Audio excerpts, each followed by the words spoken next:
Oke, kita mulai ya. Bismillahirrahmanirrahim. Assalamualaikum warahmatullahi wabarakatuh. Selamat pagi semuanya. Hari ini kita lanjut untuk perkuliahan kita Waalaikumsalam di warahmatullahi Google wabarakatuh. Cloud. Ya, hari ini kita akan ngebahas mengenai Google Big Data Solution. Gitu. Jadi kita bakal ngebahas lebih fokus sama Big Data, di mana kalian akan melihat bagaimana sih kalau data itu dikelola dalam jumlah yang besar. Nah, kita kembali perlihat dulu beberapa state dia punya model konsep gitu ya. Di mana kalian bisa perhatikan di sini mulai dari tahapan compute, storage, big data, machine learning gitu ya. Compute kita udah beres, storage itu juga kita udah beres ya. Kita udah bahas big table, storage, SQL, scanner, data store, file store itu juga sudah saya ajarkan. Sekarang kita masuk di big data solution. Nah, big data solution turunannya itu ada beberapa yang kalian bisa lihat manfaatkan nanti di dalam Google Cloud. Antara lain ada BigQuery, kemudian ada PubSub, gitu ya. Ada data flow, data prop, sama data lab, gitu ya. Jadi data lab.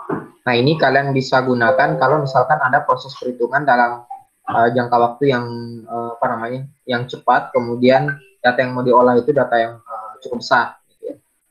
Nah, uh, kita coba bahas apa sih sebenarnya big data itu.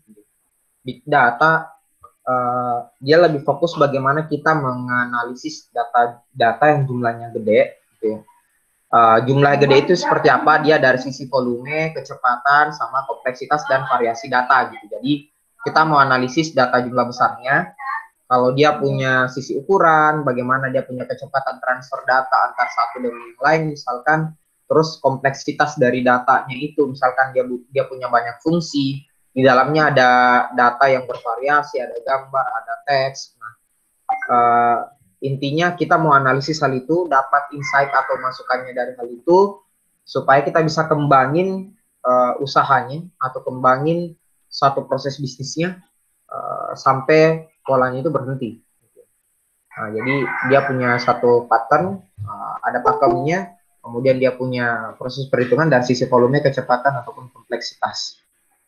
Nah, ingat big data itu kita bersaing, ada kata data science, ada kata big data, ada kata data analytics, dan ini semuanya berbeda ya, jadi mesti diingat ada istilah di luar data science, ada istilah di luar ngebahas mengenai big data, ada di istilah di luar nyebut data analytics. Nah, tiga-tiganya ini itu berbeda ya. Jadi kita nggak bisa samain, namun ada beberapa pola atau pendekatannya itu yang bisa kita lihat saling terkait gitu. Jadi data dengan data analitis itu bisa terkatakan terkait, data science-nya pun bisa kita katakan juga dia terkait. Nah, kita coba breakdown dia di tiga hal itu. Pertama, data science. Data science itu apa? Data science itu adalah semua hal atau bagian field yang kita bisa lakukan relasi model data, gitu ya, baik itu di data cleansing, preparation, sampai dengan analisis. Jadi kalian apa namanya menganalisa suatu datanya, kalian cleaning, preparation, sampai dengan model analisis yang biasa yang kita mencari saling data terkait, keterkaitan datanya. Kalau kita bercerita masalah big data, ya, big data ini sesuatu yang bisa data ya, data yang jumlah yang besar, yang tujuannya adalah kita mau cari insight-nya, apa masukannya. Kalau ini tadi adalah proses cleaning, preparasi data, analisis yang berelasi. Kalau di sini kita lebih fokus ke insight, apa sih masukan yang bisa kita dapat dari data ini. Big data fokusnya ke ranah bagaimana dia mengambil keputusan, gitu ya, sampai dengan mengambil strategi bisnis atau gerakan di bisnis, ini yang disebut dengan big data. Sedangkan data analytics, ya, data analytics ada kata automating insight gitu ya. Jadi ada insight yang otomatis yang kita bisa dapat menjadi sebuah data set gitu. Jadi tujuannya untuk mengambil set of query datanya gitu ya. Kemudian bisa kita dapat data agregasi dari prosedur datanya. Jadi ini yang kita sebut dengan data analytics. Jadi berbeda ya. Ada namanya data science, ada namanya big data, ada data analytics ya. Semua itu berbeda, namun dia punya keterkaitan. Nah, kalau di luar, misalkan kalian masuk di suatu institusi yang apalagi anak IT nanti mungkin bakalan ditanya, kalian mau dalamin yang data scientist misalkan, kalian mau dalami big data spesialis atau mau dalami misalkan data analis. Nah, itu mesti paham apa saja atau skillnya apa aja yang dibutuhkan. Kalau kalian sebagai data scientist, gitu ya, yang dibutuhkan itu adalah kalian tahu knowledge-nya SAS. Ini sudah saya ajari apa itu SAS di pertemuan 1 dan 2 kita di awal-awal perkuliahan ya. Di SAS itu software as a service gitu ya. Kemudian data scientist itu kalau kalian bisa paham juga mengenai codingan Python, gitu. Jadi kalau bisa lebih dalam sih mungkin coba di googling apa sih itu Python. Mirip mungkin kayak macam Pascal lah yang selama ini kalian pelajarin. Nah, kemudian ada Hadoop. Nah, untuk data scientist itu minimal dia paham Hadoop. Ini suatu tools atau platform. Kalian juga mesti paham SQL database sama ngoding, sama kalian mesti paham dengan data-data itu tidak terstruktur. Gitu. Jadi data yang data terstruktur. Jadi data scientist itu harus punya knowledge ini ya, harus punya apa namanya kemampuan ini. Jadi kalau mau keluar nanti jadi seorang data scientist, kalian paling tidak harus punya skill di list berikut. Ya. Kita lanjut di big data. Bagaimana sih kalau kita menjadi seorang spesialis di big data? Ini banyak sekali yang buka ya kesempatan di luar yang ada bisa manfaatkan sebenarnya kalau kalian kerja. Dan gajinya lumayan gede ya, lumayan gede ya, untuk big data spesialis. Skill yang kalian harus ada itu analytical skills. Bagaimana kalian mengukur data yang masuk ya. Jadi analitiknya. Kemudian ya kalian punya kreativitas. Gitu. Jadi misalkan data ada yang banyak, dari data yang banyak itu kalian analitik. Nah, kalian mau gali apa? Nah, itu dari hasil kreativiti-nya kalian. Kemudian ya harus punya pemahaman matematika ya. Kemudian ada skill statistik, ada computer science, dan terakhir itu harus punya business skill. Jadi kalau nggak ada business skill juga, itu kalian nggak akan bisa implementasi dengan baik terkait dengan big data. Kemudian yang ketiga, profesi untuk data analis. Itu beberapa skill yang mesti dibutuhin, ada programming, statistik, kemudian ada matematika, kemudian kalian harus bisa belajar machine learning. Ingat tadi data analis itu kan otomatis ya, makanya ada machine learning skills, kemudian ada data wrangling skills, kemudian ada communication data visualization skills, kemudian data intuition. Jadi di beberapa requirement inilah yang wajib dimiliki sama si seorang data analis.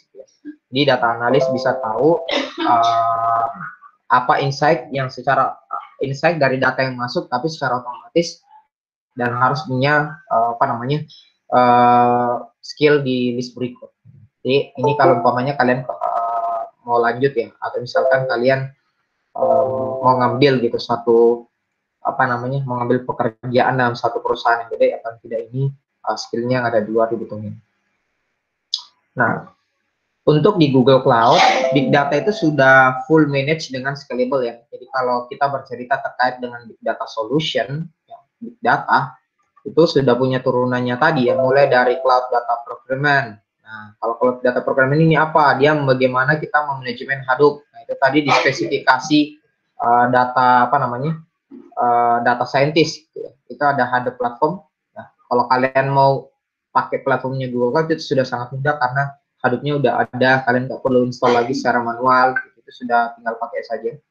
Kemudian di Cloud Data Proc itu kalian juga belajar mengenai MapReduce, Spark, Peak, and Hive Service. Ini yang udah ada di dalam Cloud Data Proc. Kemudian Cloud Data Flow, di dalamnya ini biasanya kita pakai untuk data yang sifatnya di stream. Ya, jadi kalau macam kayak YouTube apa dan lain-lain.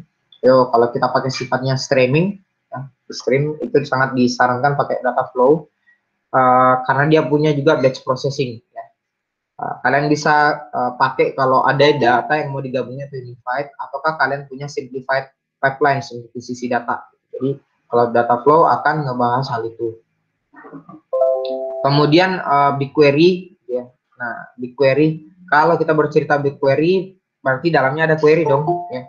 Jadi ada query-query yang kita mau eksekusi, kita mau jalankan. Dalamnya itu kalian akan mendalami terkait dengan analytics database.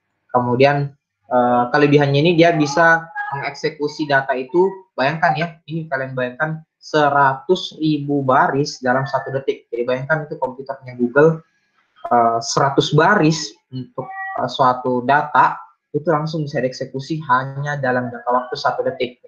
Biasanya kan ada 1 detik 5 baris itu 1 detik. Lah ini 100.000 gitu. Baris data itu langsung bisa dieksekusi dengan kecepatan 1 detik.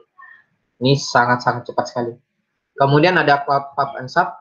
Nah ini Cloud Pub Sub atau istilah kepanjangannya ada Cloud Publisher dengan Cloud Subscribe. Ya. Ini kalau kalian punya sistem atau data yang mau di-scalable dengan cepat, perubahan data fleksibel, enterprise messaging. Kalau kalian mau pengiriman model pesan yang bisa biasanya sih kalau kita pakai fitur chat apa dan lain-lain, kalian bisa juga pakai Cloud Pub Sub. Kemudian yang terakhir ada Cloud Data Lab. Nah, Cloud Data Lab ini untuk dapat rekapitulasi datanya. Gitu ya. Jadi dia punya interactive data exploration yang kita bisa gali dari data-data yang udah masuk ke satu sistem. Gitu. Jadi ketika masuk di sistem, kalian bisa gali, kalian dapat insight-nya bisa menggunakan full cloud big data, menggunakan Cloud Data Lab. Nah, kita bahas hari ini fokus ke BigQuery ya. Apa itu Cloud BigQuery?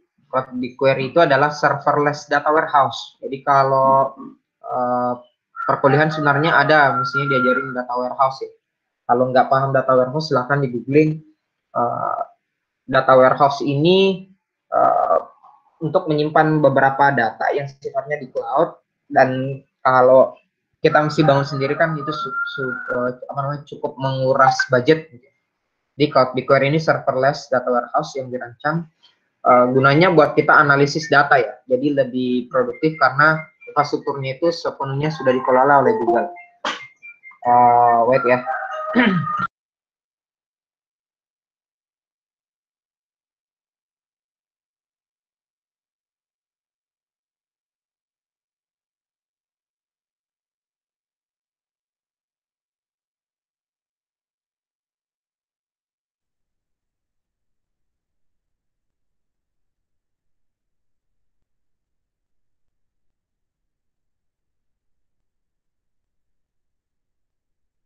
Oke, kita lanjut.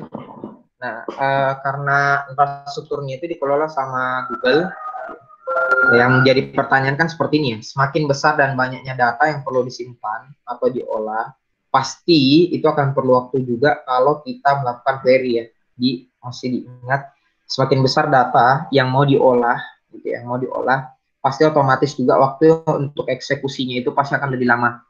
Bayangkan kalau saya cerita kayak macam aplikasi yang dibuat oleh pemerintah ya, aplikasi pendaftaran CPNS, di dalamnya itu diakses sampai dengan jutaan orang, jutaan orang. Nah itu kan pasti jumlah datanya gede ya, makanya proses untuk ngambil data itu pasti lebih lama. Kenapa? Karena query-nya yang dipakai itu juga banyak. Nah kalau kita pakai BigQuery, gitu ya, BigQuery, ini query data itu bisa ditarik dalam dalam satu waktu yang lebih singkat. Bahkan kalau ada pemrosesan data yang harusnya ukurannya kayak terabytes, itu bisa hanya dilakukan dalam beberapa detik. Jadi bayangkan ada sampai 1000 giga ya, gitu. 1000 giga, nah itu bisa diproses dalam 1 detik. Nah, BigQuery ini juga dia gunakan SQL ya, jadi setidaknya kita bisa paham lebih awal karena kalian udah pelajari juga SQL. Di bahasa query yang dipakai itu lebih mudah, dia lebih cepat dalam melakukan query. Dia sudah kasih standar tadi ya, 100.000 data itu diolah dalam waktu 1 detik. Nah, BigQuery ini layanan yang sifatnya relasi, dia gunakan SQL yang sudah familiar bagi mayoritas ya, jadi mayoritas programmer yang udah menggunakan SQL. Jadi kita tidak perlu terlalu khawatir dengan implementasinya. Kenapa? Karena dia sudah kita lihat dan sudah pakai dalam kehidupan sehari-hari sebenarnya. Nah, kenapa kita perlu gunakan BigQuery ya? Karena kalau kita butuh data dalam pemrosesan yang cepat, kemudian data yang itu tinggi, kita butuh BigQuery. Nah, jadi kalau dilakukan melalui SQL biasa, itu pasti akan datanya down ataukah ada terjadi kendala hal yang lain. Makanya disarankan kalau jumlah data yang gede dan mau eksekusi cepat, pakailah BigQuery. Nah, meskipun di layanannya BigQuery itu seperti MySQL, gitu ya, BigQuery itu lebih banyak digunakan sebagai data warehouse, gitu ya, data warehouse sampai dengan analitik data. BigQuery itu sangat cocok kalau kalian misalkan mau nyari data, scanning data, ngefilter suatu data, gitu ya, ngefilter suatu data, ngumpulin data dalam mencari apa sih ringkasan atau insight-nya yang bisa digali, gitu ya. Ini masuk di kelebihan dari BigQuery. BigQuery bisa mengolah data itu sangat besar, ratusan hingga ribuan gigabyte per data hanya dalam beberapa detik. Nah, BigQuery dirancang secara spesifik, gitu ya, dan kita bisa integrasikan dengan Google Data Studio. Nah, ini ntar saya coba praktekkan ya terkait dengan Google Data Studio. Kemudian ada Jupyter Notebook gitu ataupun tools lain yang mendukung visualisasi data dan proses analisis data kita yang lainnya. Diingat BigQuery sangat-sangat membantu kalau dalam jumlah data yang besar dan kita mau perlu eksekusinya cepat. BigQuery sudah full manage untuk big data analytics, Subspaces, jadi mau pakai untuk big data analytics itu sudah sangat mendukung. Support untuk SQL, dia juga cepat, kemudian dia bisa scalable, dia fleksibel dan familiar untuk dipakai karena udah menyesuaikan dengan mayoritas programmer ya. Kemudian dia secure, lebih aman dan reliability-nya lebih baik.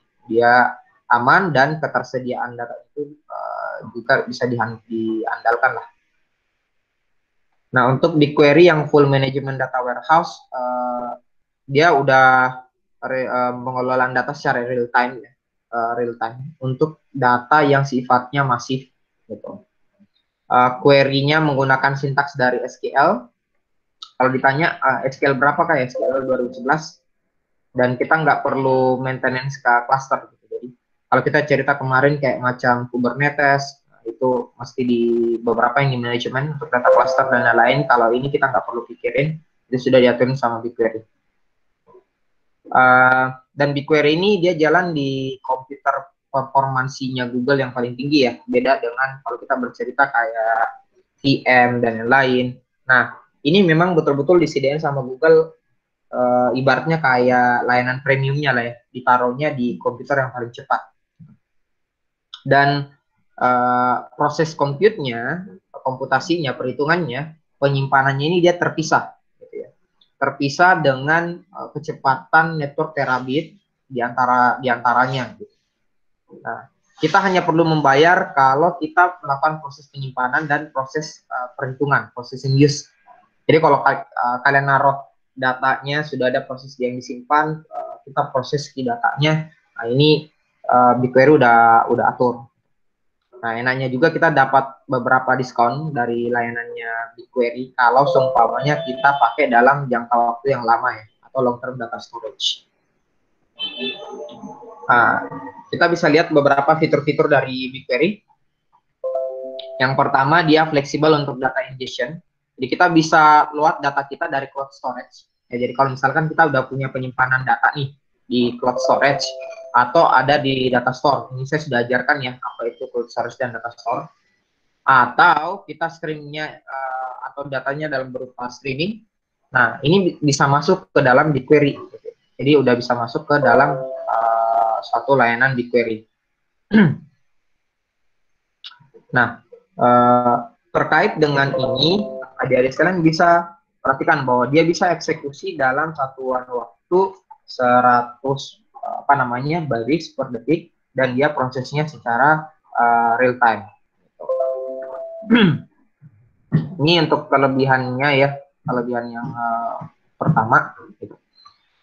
Nah, fitur yang kedua ada namanya global availability. Jadi kalau global availability itu lebih fokus ke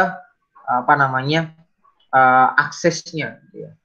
Model aksesnya. Jadi BigQuery datanya ini kalau kita naruh di Eropa ataupun naruh di beberapa belahan yang lain, dia sudah tersedia untuk di beberapa region karena dia udah punya model kontrol data geografik. Jadi dan dia low level cluster maintenance. Kita nggak perlu maintenance dalam jumlah yang sangat besar, kita nggak perlu. Itu sudah disediakan di dalam platformnya. Kemudian yang ketiga fiturnya kita punya security permission. Gitu ya. Jadi dia punya security dan permission, di mana kita bisa atur siapa aja yang bisa punya akses ke data store yang di BigQuery-nya kita. Bisa kita atur juga, bisa lihat hasil datasetnya. Jadi dan ketika kita share itu tidak akan mempengaruhi dari biayanya ya, dari biaya ketika kita gunain atau performansi datanya. Intinya kita hanya membayar khusus untuk query yang dipakai dalam proses perhitungan di BigQuery. Yang keempat, apa namanya ini, 1, 2, 3. Yang keempat itu adalah cost control. Gitu. Jadi cost control itu di mana BigQuery ini provide beberapa mekanisme kita bisa atur gitu, pengeluaran kita, baik itu daily cost ya, ataukah monthly cost, kalian bisa atur. Kemudian yang ketiga, highly available, dia punya ketersediaan data dan tidak hanya dalam satu region, dia sudah multiple geographic data region untuk bisa dikerjakan. Gitu.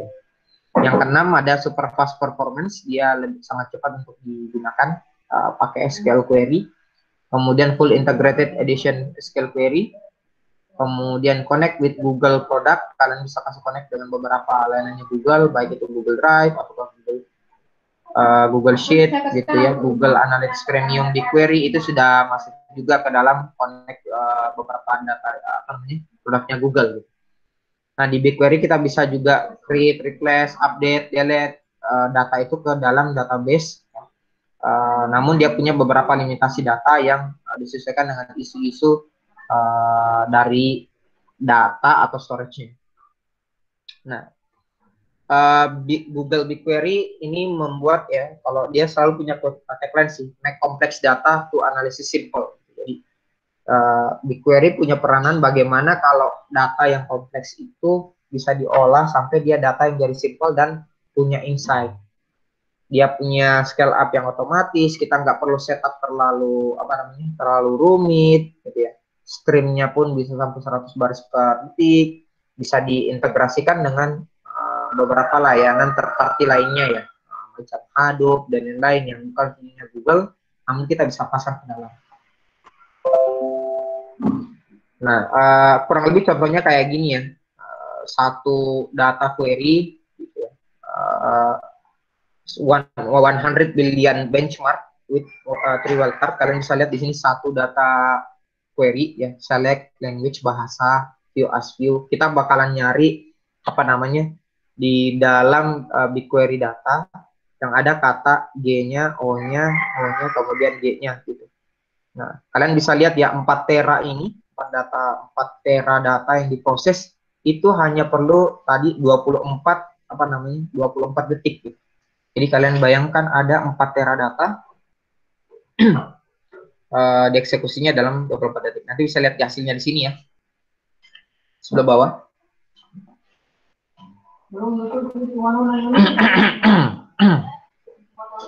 Kalian bisa lihat 23-24. Nah ini. Saya lihat ya, 4 tera dalam 24,7 detik.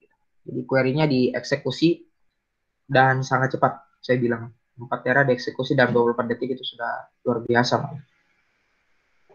Nah, over 100 billion rows less than 60 seconds and 24,7 detik itu dia diproses data dalam 4,6 detik.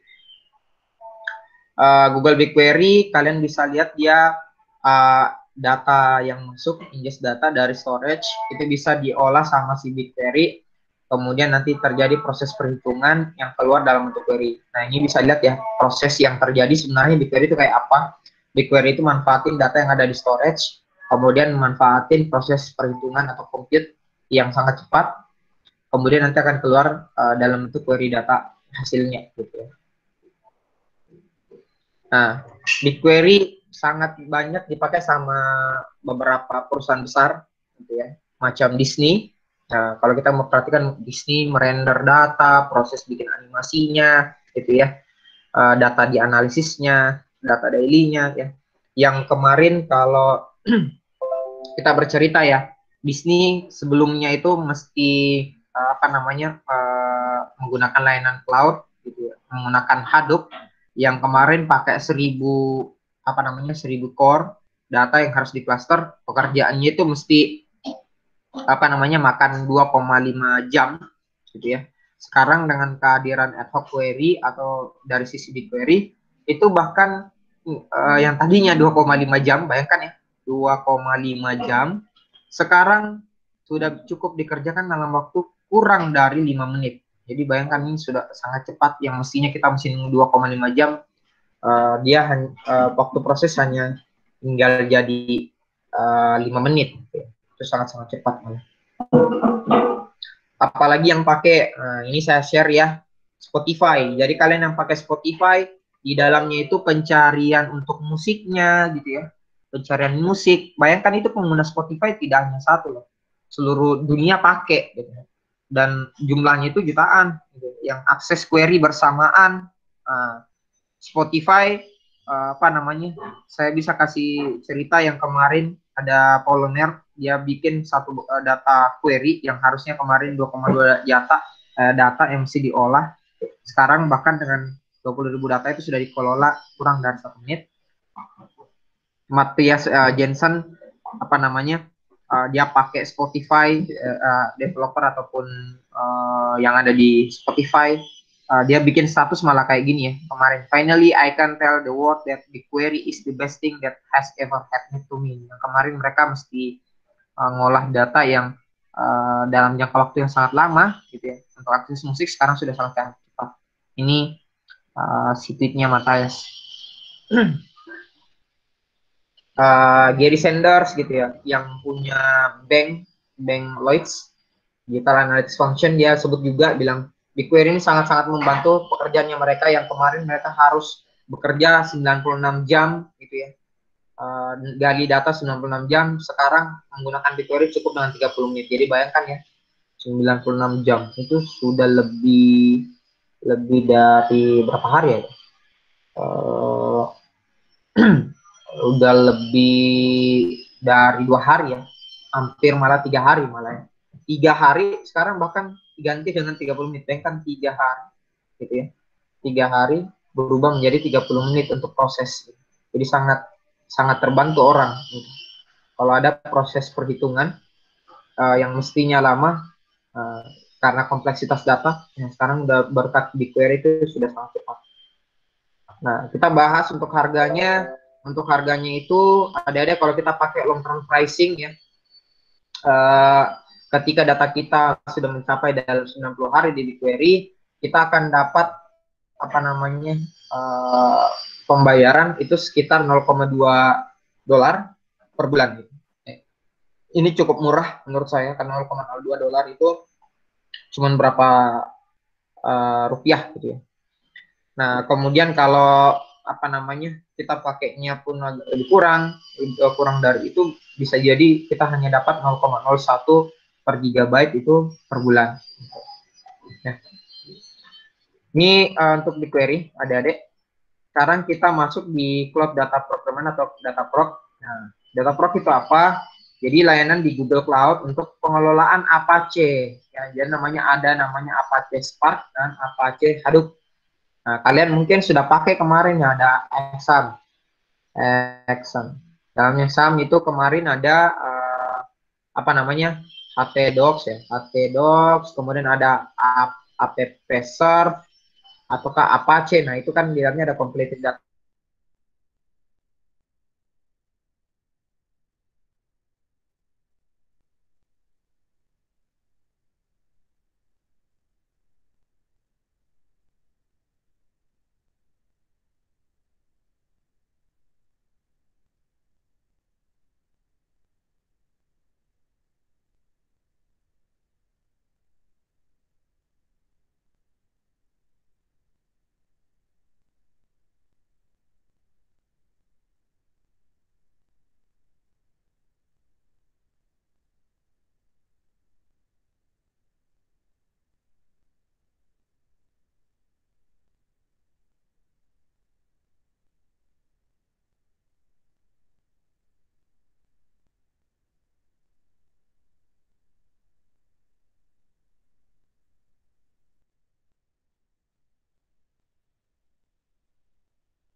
Oke, sorry, sempat terputus. Kita lanjut dulu. Nah, kita kembali ke sudah masuk ke Dataproc. Ya, ini suara saya masuk kan? Sama share videonya masuk udah muncul lagi ya. Oke. Halo, halo. Suara saya kedengaran? Oke, aman ya. Iya Nah, Pak, aman Pak. Halo. ya. Oke, saya lanjut ya. Sekarang kita masuk di data ya, di data procurement.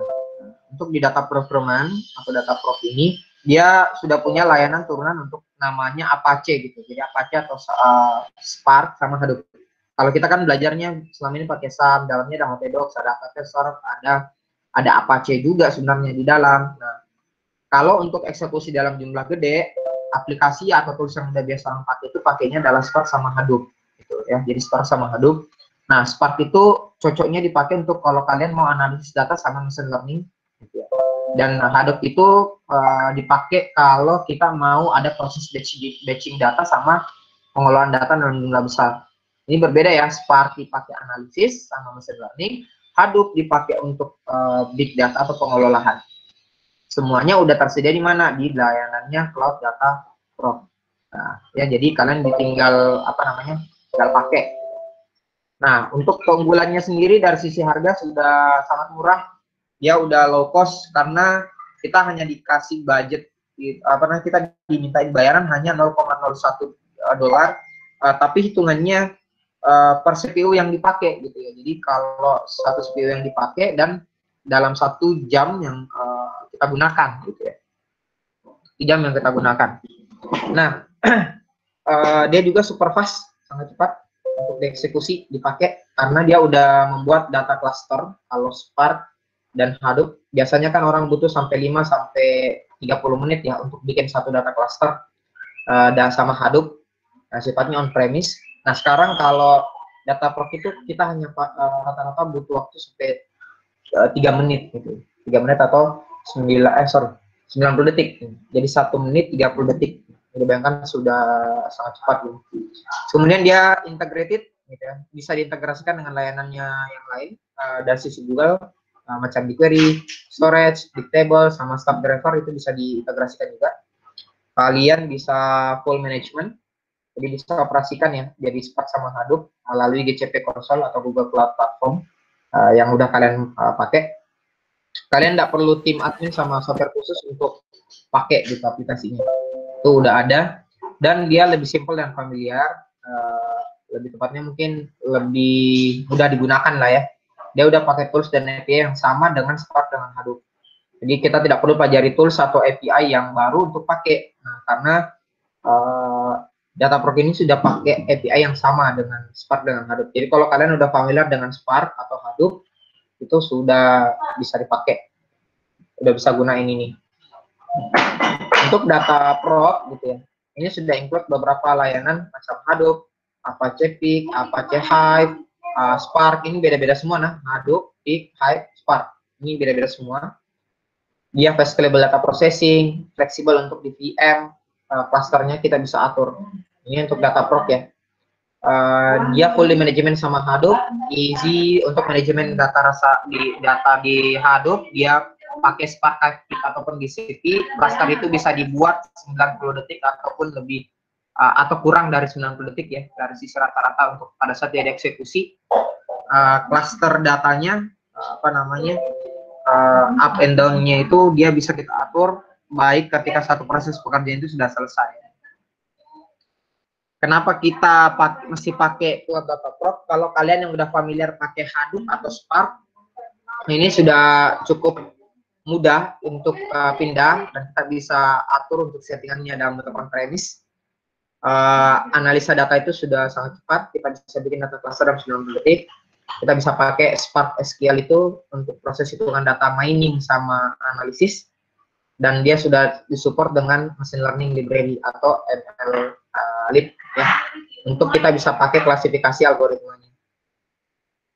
Nah, kalau Dataproc ini connect dengan layanannya GCP yang lain, macam Stackdriver untuk logging, Dataflow untuk streaming, Stackdriver untuk monitoring, Bigtable untuk database-nya, kemudian BigQuery untuk data warehouse-nya, cloud storage untuk penyimpanannya ini sudah bisa connect ke satu sama lain. Ingat, dua cloud data proc ini dia fast, easy, dan lebih murah, lebih cepat, mudah digunakan, sama lebih murah. Bedanya kayak gini ya, tradisional Spark sama Hadoop kalau kita cerita cluster. Jadi di awal Optane server itu kan mesti seperti ini, kita bikin dulu servernya, kita konfigurasi servernya, kemudian kita mesti install OS-nya apa, konfigur OS-nya, optimisasi OS-nya, kemudian kalau ada masalah kita debug, kalau udah clear, bisa masuk kemungkinannya ada dua, kita mesti lagi konfigur OS-nya atau kita mesti set kembali untuk di servernya. Ini tradisional Spark sama Hadoop ya. Biasanya orang di awal-awal pakai Spark seperti ini untuk konfigurasi. Sekarang 3 step saja gitu ya. Kita tinggal bikin data clusternya, set data cluster, udah langsung jalan. Dan dia sudah bisa di scale up otomatis. Kalau ada prosesnya yang bertambah dan lain-lain itu otomatis. Oke. Jadi beda ya, bisa dilihat kayak gini ya. Ini tadi 1, 2, 3, 4, 5, 6, 7 step baru scale up. Ini cuma 3. 1, 2, 3 scale up. Gitu. Untuk harga intinya dia hanya dipakai, kita bayar tergantung dari jumlah virtual CPU yang kita pakai untuk seluruh master dan worker nodes, dikalikan berapa jam kita pakai. Nah, ini untuk proc ya. Jadi tadi sudah saya jelaskan, BigQuery sudah, data proc sudah. Sekarang kita masuk di PubSub. Nah, apa itu PubSub? Cloud Data Publisher dan Subscribe. Nah, jadi layanan Cloud PubSub ini adalah layanan dari Google Cloud, sama seperti manusia ya. Jadi kita kan mau kasih komunikasi gitu. Kalau manusia kan itu mau berkomunikasi antar sesama manusia. Nah, kita juga bisa bikin bagaimana mesin itu berkomunikasi dengan sesamanya atau sesama mesin. Nah, itu dipakainya menggunakan Cloud PubSub. Jadi Cloud PubSub ini layanan proses pengiriman pesan yang dibangun dan sepenuhnya dikelola oleh Google. Ya. Cloud PubSub ini kita bisa kirim pesan, message ya, terima pesan, antar data yang berjalan di cloud. Ya, jadi misalkan kita mau atur dalam satu data, itu saling berkomunikasi, model datanya ya kita bisa set. Gitu. Datanya lokal ataukah lingkungannya hybrid gabungan ya. Nah, Cloud PubSub ini dia sediakan pengiriman data at least once. Jadi paling tidak ada satu kali proses pengiriman data ketika latensinya itu tinggi ataupun ada mungkin kejadian yang lain. Paling tidak dia ada data yang sudah bisa dikirimkan. Latensi yang rendah, kemudian skalabilitasnya itu bisa kita sesuaikan dengan kebutuhan hingga puluhan juta data itu bisa diakses dalam 1 detik ya, 1 detik ya. Konsepnya kalau kita bercerita dengan Cloud PubSub, ada namanya topik, ada subscription, kemudian apa message-nya. Topik itu lebih fokus ke apa tujuan dari pengiriman publisher atau tujuan pengiriman pesannya. Subscription itu lebih ke arah sumber daya, representasi dari topik. Message itu adalah pesannya, ya, apa yang akan diterima sama subscriber. Jadi PubSub itu adalah publisher sama subscribe. Ya. Jadi kita bisa taruh mesin mana yang mau mengirimkan data, gitu ya. Mengirimkan data, terus mesin mana yang mau menerima data, itu yang kita sebut dengan subscriber. Jadi mesin yang mengirim publisher, mesin yang berlangganan untuk menerima data, itu disebut dengan subscriber. Nah, jadi alur pengiriman dari PubSub itu dia atur ya, pengiriman datanya, dia set topiknya. Ketika topiknya sudah ada dalam PubSub, itu akan di broadcast masuk ke ID publisher dan dicek sama si subscribe-nya, gitu ya. Setelah pesannya diterima, nanti subscription-nya itu berjalan. Untuk di data proses pengirimannya ada 2 metode. Dia pakai metode push sama metode pull. Push subscription artinya dia mengirim pesan sama si subscriber, sedangkan pull subscription artinya si subscriber itu akan menerima data dari si publisher. Nah, semuanya komunikasinya pakai apa? Dia full pakai API. Nah, setelah dari data itu diterima, subscriber ini akan kasih tahu bahwa saya sudah terima message-nya dan data tersebut itu akan dihapus dari antrian. Jadi bayangkan dia punya satu proses antrian data untuk pengiriman pesan, dan kalau dia sudah diterima, nantinya akan diberitahu bahwa publisher datanya itu sudah diterima dan akan keluar dari antrian. Jadi kurang lebih contohnya kayak gini ya. Jadi kita satu set ada publisher user sama subscriber, kita set pesannya apa, kemudian di dalamnya itu sudah ada topik gitu ya, ada data subscription-nya, kemudian bisa storage. Ini semua dikelola sama si WhatsApp gitu ya. Kemudian dari situ kita akan terima message, kemudian ada subscribernya terima, nanti dia akan ngirim ACK knowledge bahwa data itu sudah diterima. Nanti dia akan keluar dari antrian di sini ya. Nah, WhatsApp itu sangat scalable untuk dipakai dan ketersediaan datanya itu sangat tinggi untuk aplikasi pesanan. Dia sudah support juga many-to-many asynchronous messaging, pesan ya. Komponen yang sifatnya mau push atau pull subscription data ke topik. Sebenarnya ini juga bisa dipakai untuk aplikasi chatting ya.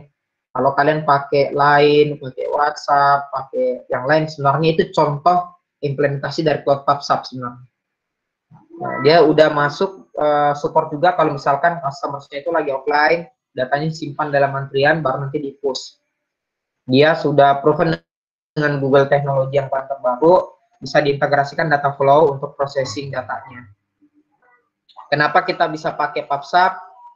Kalian bisa bangun data pakai aplikasi messaging atau pesan. Kemudian kalau kalian yang mahir menggunakan IoT bisa pakai WhatsApp, ini sangat mudah.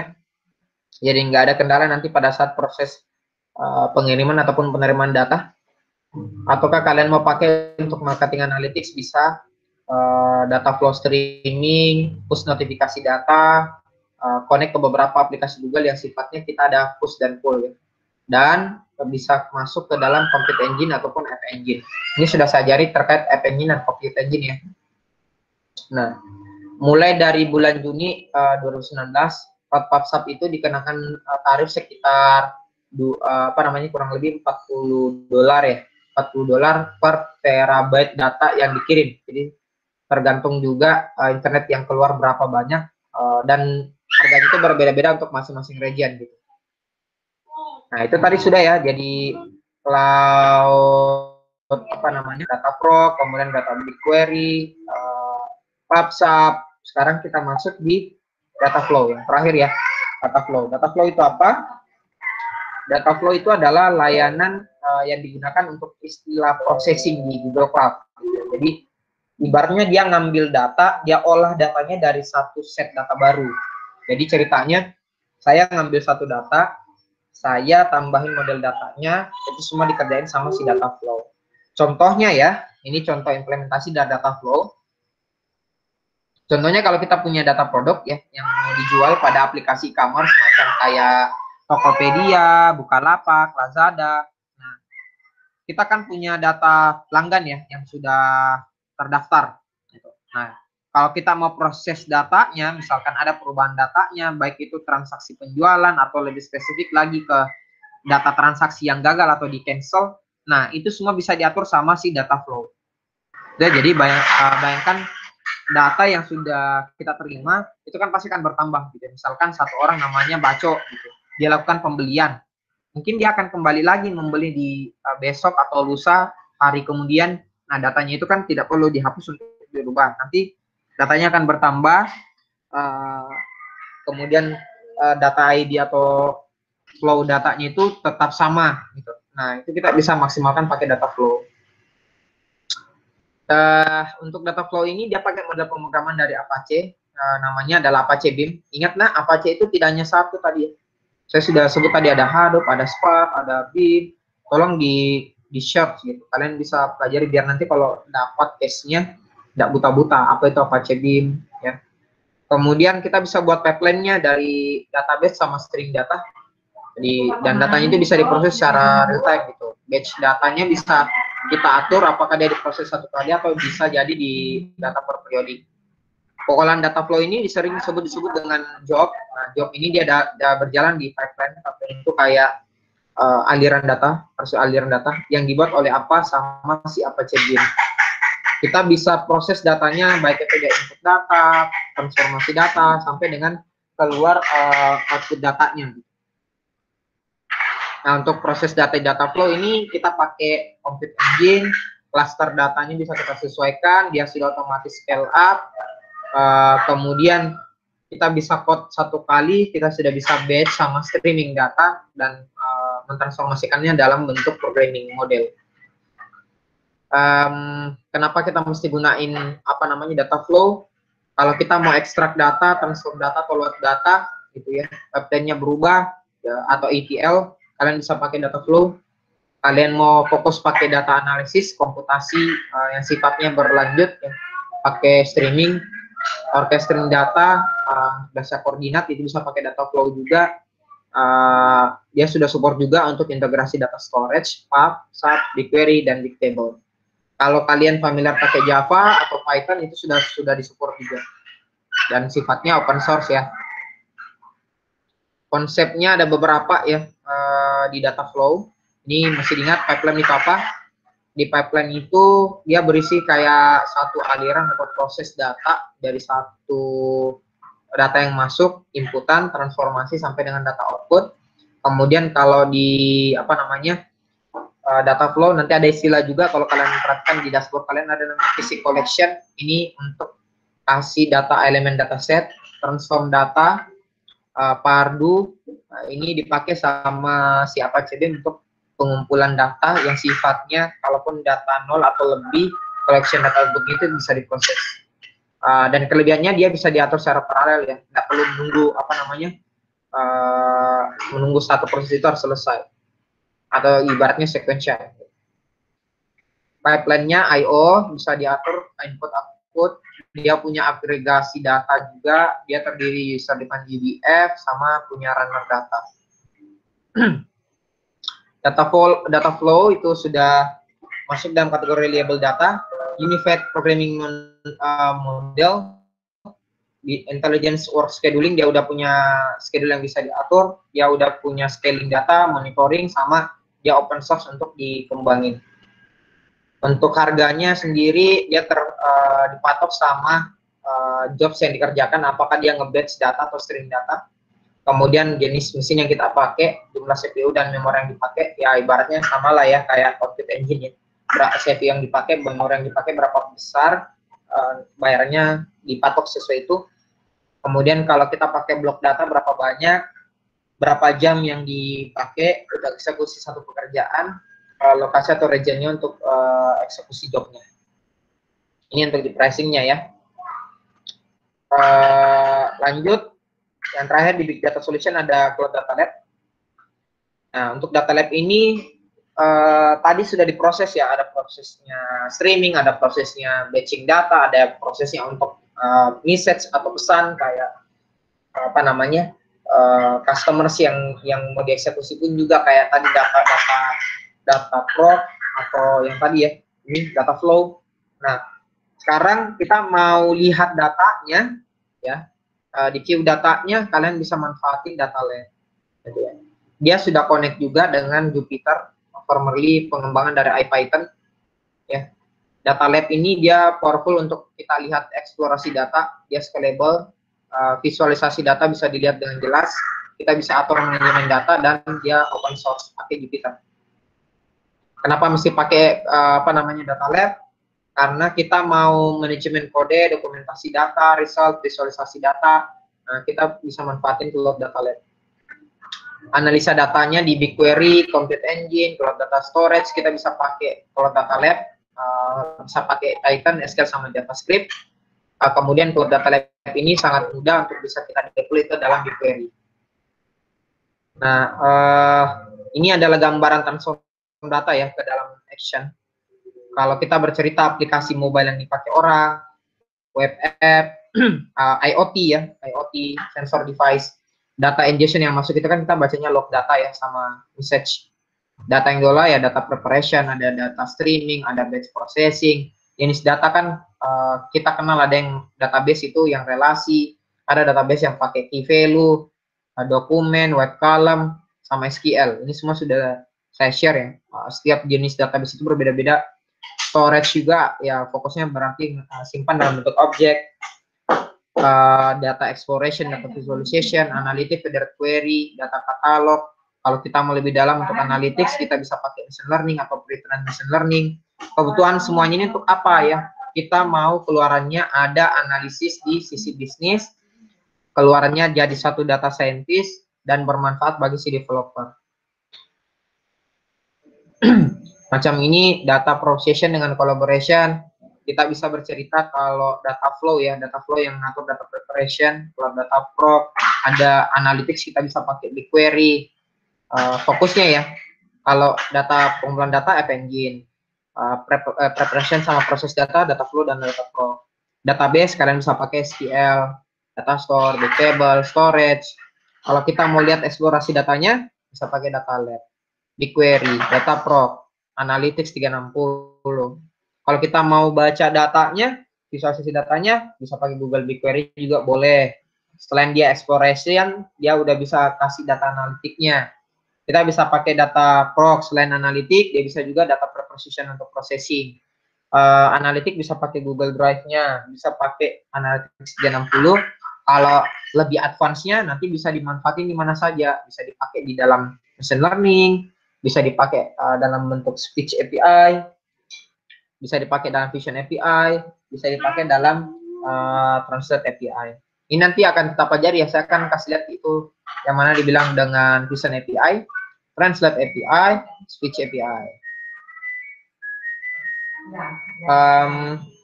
Yang dulu-dulu orang terkait kalau masalah big data orang pakainya Hadoop ya, Apache Drill, TensorFlow, Apache Beam.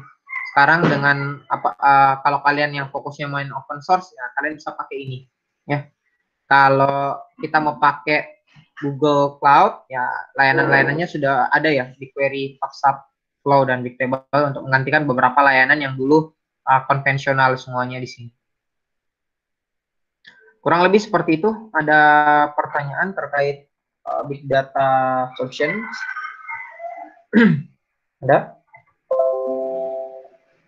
Oke, kalau tidak ada, saya akan lanjut di prakteknya ya. Nah, untuk praktek kan saya sudah share untuk materinya.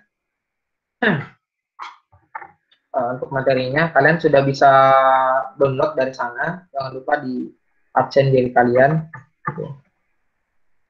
Saya coba buka dulu ya. Share lagi. Ini. Dalamnya silakan dibuka dulu cloud.google.com. Jadi kita buka dulu Google Cloud-nya, akses, kita akan belajar. Jadi di modul itu saya sudah kasih terkait dengan Big Data Solution. Jadi kita akan praktek menggunakan BigQuery. Jadi kita akan belajar prakteknya pakai BigQuery. Baik. Nah, jangan lupa login.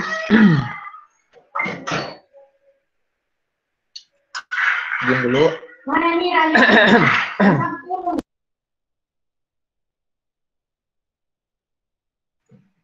Jadi ketika sudah buka seperti ini, sign in, silakan sign in. Kemudian kita sisa login, sign in, login untuk di Google Cloud-nya.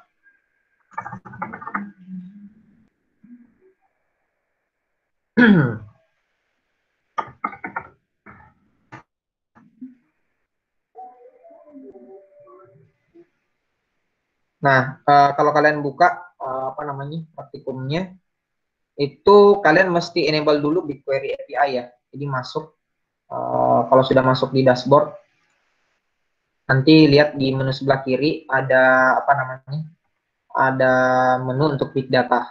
Nah, di tab Big Data itu kalian tinggal pilih BigQuery. Dan nanti aktifin dulu BigQuery API-nya. Tapi saya coba bikin satu project dulu ya.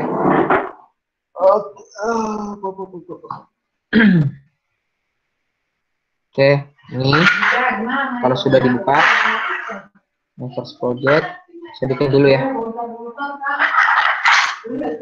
Belajar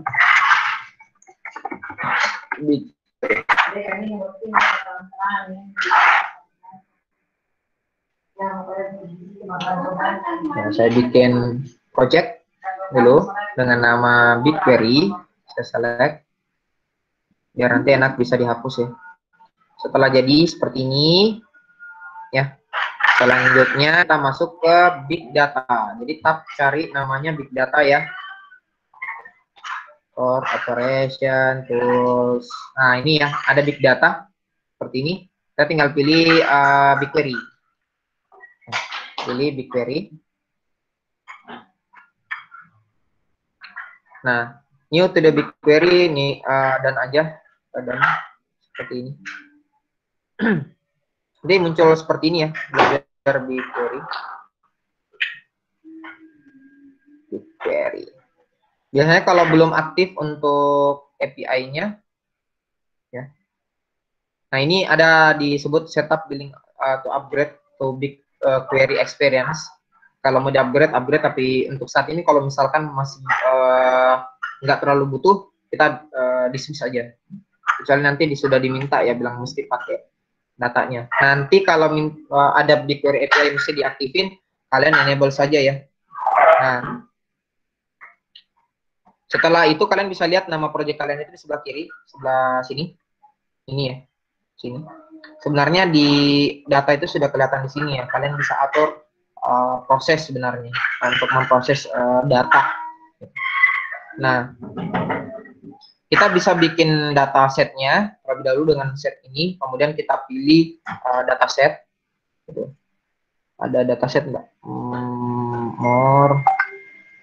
Ini kayaknya udah berubah apa namanya? Berubah model ya dari site yang saya sudah kasih. BigQuery. Ini udah berubah. Udah berubah ini. Open. Nah, di open dulu. Setelah itu kita bikin dataset ya. Jadi ini tadi ya. Ini klik di sini open. Kemudian setelah itu kita pilih dataset. Jadi create dataset seperti ini. Nantinya akan ada pertanyaan ID-nya apa. Misalkan saya mau bikin data namanya Anjar Billing gitu. Anjar Billing. Data location-nya saya mau naruh di Jakarta. Udah ada nih misalkan. Nah, berapa hari untuk maksimumnya dia disimpan ya? Simpannya misalkan 6 hari, 60 hari. Nah, dia di manajemen sama Google Management Key. Seperti itu. Setelah itu kita pilih set dan pilih create data set. Jadi setelah itu silakan pilih create data set. Oke. Ini udah resource explainer. Nah, setelah selesai kita bisa lihat ya, dia di sebelah kiri ada, sebelah sini. Seperti ini. Tinggal kita klik untuk dilihat prosesnya. Selanjutnya kita bisa bikin tabelnya. Gitu. Kita bisa bikin tabelnya. Ini kita open. Ya. Kita open. Kemudian kita bikin table. Ini ada tombol plus. Ya, tombol plus, create table, cari tombol ini ya. Create table, saya bikin. Nah, terus akan ada beberapa isian gitu ya. Karena kita masih belajar, kita mau ambil data ya. Kita mau ambil data dari yang data training. Nah, kita ambil data misalkan dari Google Cloud Storage. Jadi kita ambil data dari Cloud Storage, punyanya orang saja dari Google ya. Kita pakai belajar Google Cloud Storage. Nah, gimana bucketnya ditaruh? Di link itu saya sudah kasih ya. Jadi kita ambil dari Google Cloud Storage, JS, titik 2, garing-garing. Kita narik datanya orang ya, Cloud Training. Jadi Cloud Training, Arc Infra,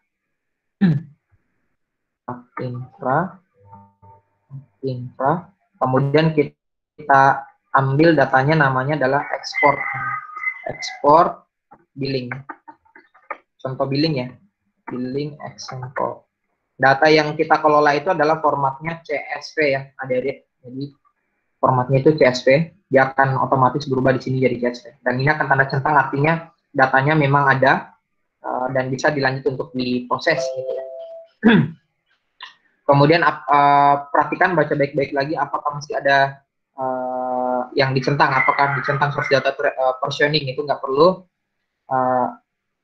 Kemudian kita masuk di destination, mana ya destination? Ini di bagian ini destination. Di destination itu kita tulis secara spesifik ya, nama tabelnya misalkan sampel saja ya, sampel info table. Info table. Nama tabelnya sampel info table. Tipe tabelnya itu native. Kita set aja native. Data set name-nya pakai ini ya. Tadi, search project. Belajar BigQuery. Ya, udah benar. Datasetnya here billing, sample info table. Nah, ini nama projectnya kita ya, yang udah set tadi. Ini dataset name-nya. Namanya adalah here billing. Selanjutnya, jika sudah, kita bikin skemanya itu di detect, pastikan ini dicentang ya, skemanya auto detect. Kemudian kita pilih advanced option, scroll ke bawah, ada advanced option, kita mau atur, bagaimana proses untuk create data sama header row datanya. Jika datanya kosong, ya jika datanya kosong, datanya 0 sampai dengan mulai dari 0 dieksekusi. Kalau misalnya nanti pakai koma, row yang di skip itu 1. Kemudian kita pilih Google Manage Key, kemudian create table. Dipastikan semua datanya udah terisi benar, baru kita create table. Tidak bisa ya. Ini satu hal yang unik, adik-adik. Datanya itu ada di US. Gitu ya. Datanya itu ada di US. Kemudian kita mau taruh datanya ke Asia, itu nggak bisa. Jadi harus pilih yang US juga katanya. Ini mesti kembali lagi ya. Set tadi untuk projectnya itu taruh di US. Gitu. Ini mesti di set ulang, kita cancel dulu. Saya delete ulang ya.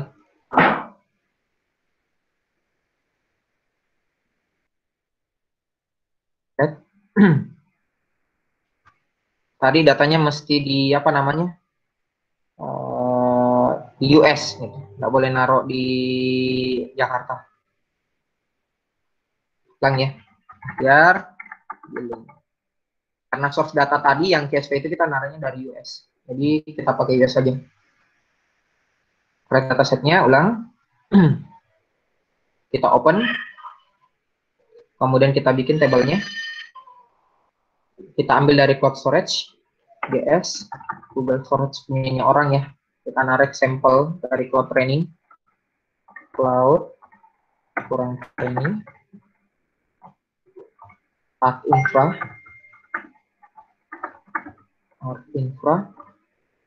Export. Billing. Example. Billing kurang example. CSV.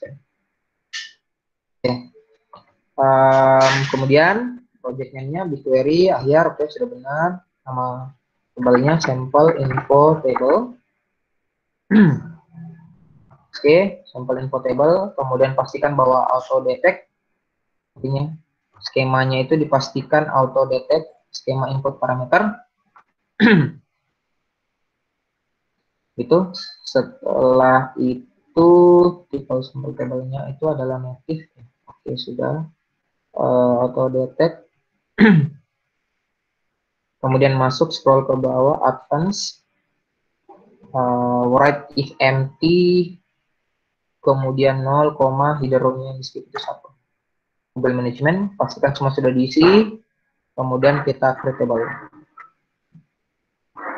Ini udah jalan ya. Di prosesnya data CSV yang ada di sini, ya, data CSV yang ada di sini, itu kita tarik datanya, simpan ke dalam BigQuery. Nah, ini sudah masuk ya hitungannya nih, sampel info table. Ini data-datanya nih. Dalam datanya itu ada line and time, project, measurement datanya. Ini sudah masuk. Ini detailsnya.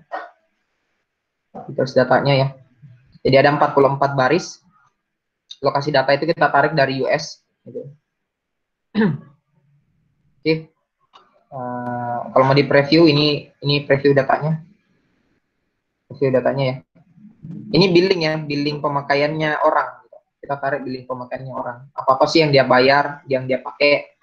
Nah, selanjutnya adalah kita coba main proses. Gitu. Nah, kita coba main proses dengan menggunakan perintah. Perintah pakai apa? Pakai editor. Jadi bisa kita pakai editornya yang udah disediakan sama si datanya. Jadi ada namanya query editor sini. Kita bisa pakai perintah seperti ini.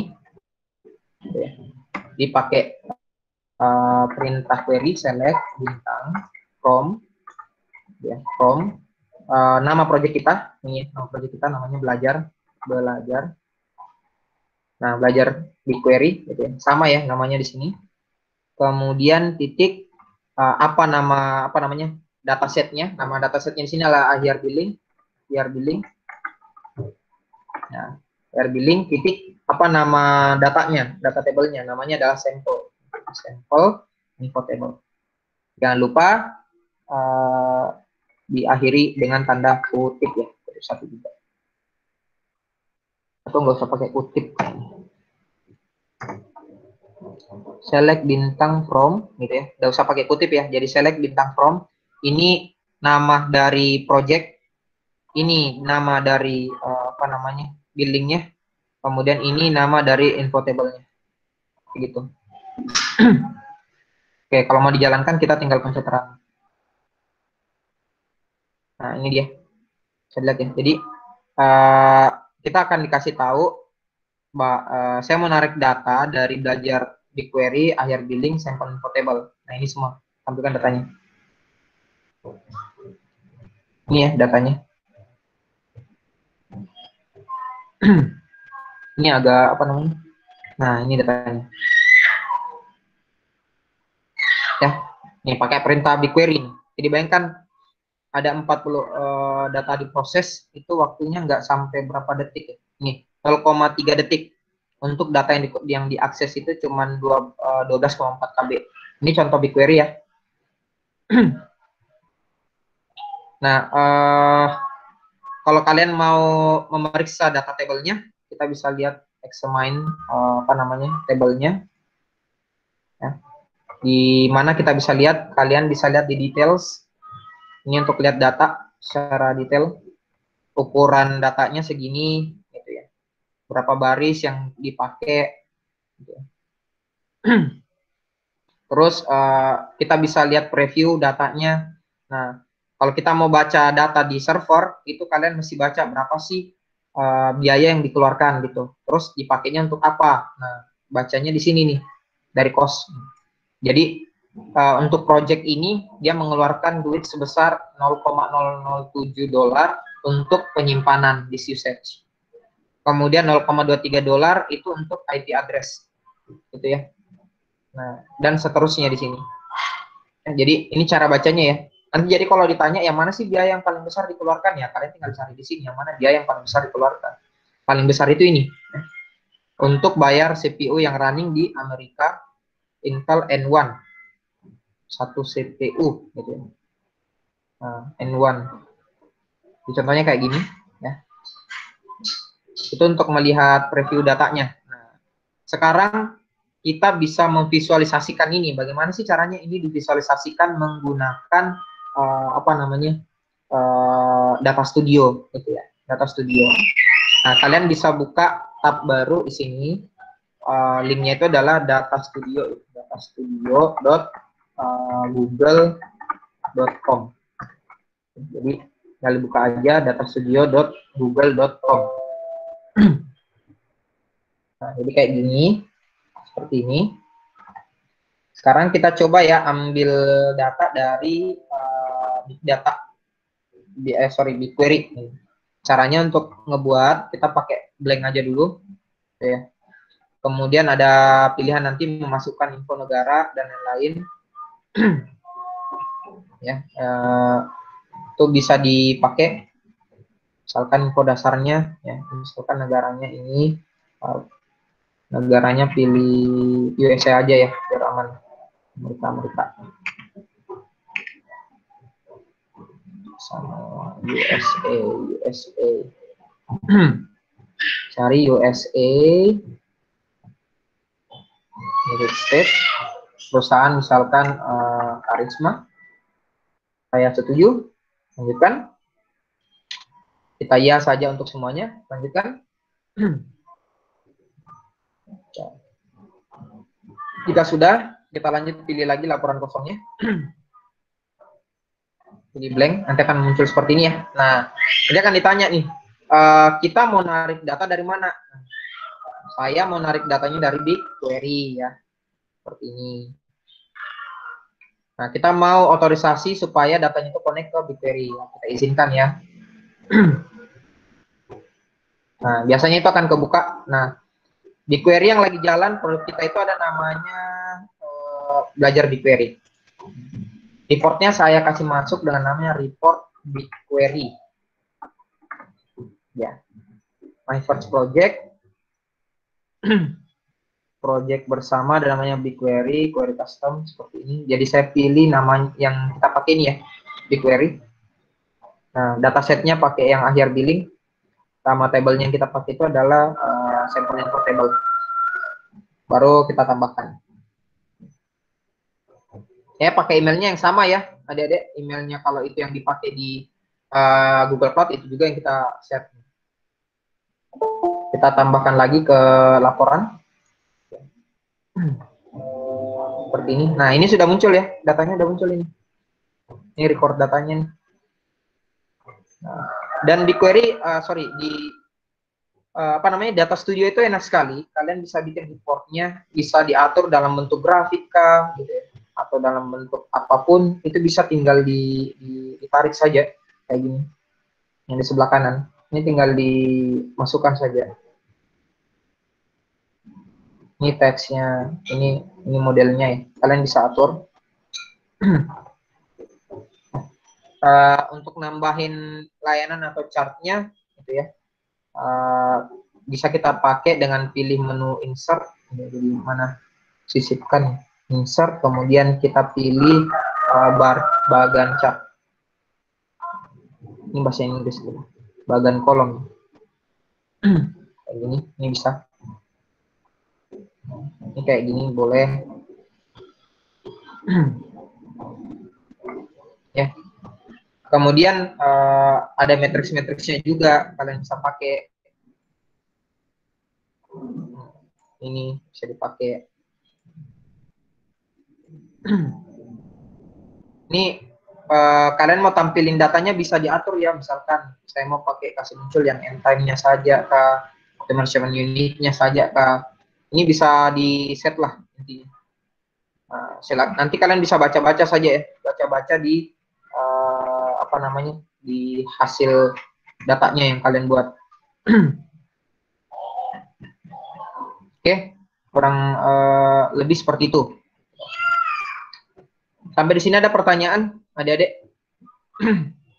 Intinya adalah sampai hari ini bagaimana kalian ngebuat BigQuery, hasil data BigQuery, kita tarik data CSV dari BigQuery, dikelola pakai perintah editornya. Ini pun bisa ditarik-tarik, bikin beberapa ya. Kalian bisa nanti kerjakan. Ada sampel hadiah yang saya kasih, kalian bisa eksekusi dengan baris perintah SQL yang berbeda. Kemudian jangan lupa bikin dalam bentuk report seperti ini. Nanti silakan kacaki Google Data Studio. Ada pertanyaan sampai di sini? Anyone?